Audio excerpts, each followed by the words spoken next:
These ants have it all wrong. Instead of making a bee line to the enemy, they need to use some strategy here. I mean, you take that big bug right there. They could have spied her from the bushes and launched a surprise attack. That way you can attack these things in sections. After all, bugs are too disgusting for direct confrontation. I mean, one time these really smelly bugs ambushed me, and at the mere scent, I peed myself.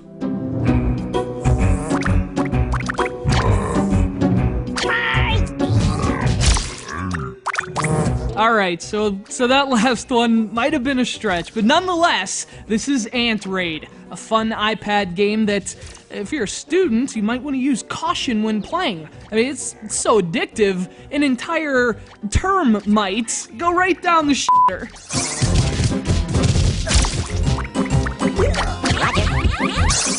Developed by Prank Ltd, Ant Raid is an iPad game very much worthy of such a spectacular pun run. It's gotten rave reviews since releasing to the App Store last summer, and it's since made its way to the iPhone as well, but I find that when squashing lesser life forms, a larger screen is far more conducive to the slaying. Now, as someone who primarily covers Nintendo on the console side of things, Pikmin immediately came to mind when I saw Ant Raid, and in a sense, the two games are actually quite similar. They're both real-time strategy games in which you control an army of very small life forms in a world that has some fun with size and perspective. So the similarities are obvious, but on the other hand, that's where they stop, because otherwise, Ant Raid is a unique game all its own.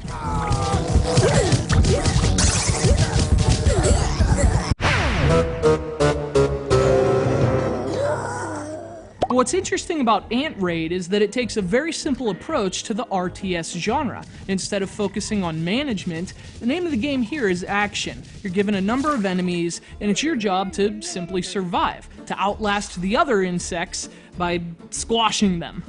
And as you might expect, you do that by tapping. The game is played by touching the screen to select some of your ants, and then tapping an enemy to send them to attack. You can send just a few, or you can hold down on the screen to select more ants for a larger attack. And aside from some occasional frustrations, the touch controls actually feel pretty good. Once your ants crush the enemy, they automatically return to the base.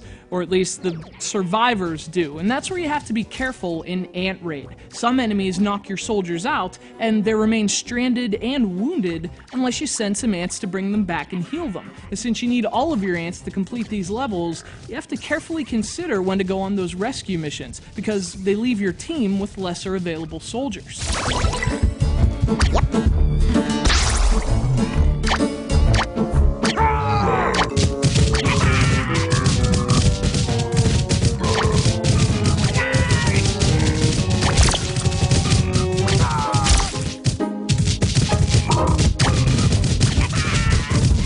So the idea and core gameplay are both pretty simple, but Ant Raid does have some depth. Enemies come in 3 colors, each with a different ability. Killing enemies of the same color fills a meter, and once it's full, your army has those abilities for a limited time. The strategy is in figuring out when to use those abilities and how to make them last. Although, otherwise, there really isn't a whole lot of strategy in Ant Raid.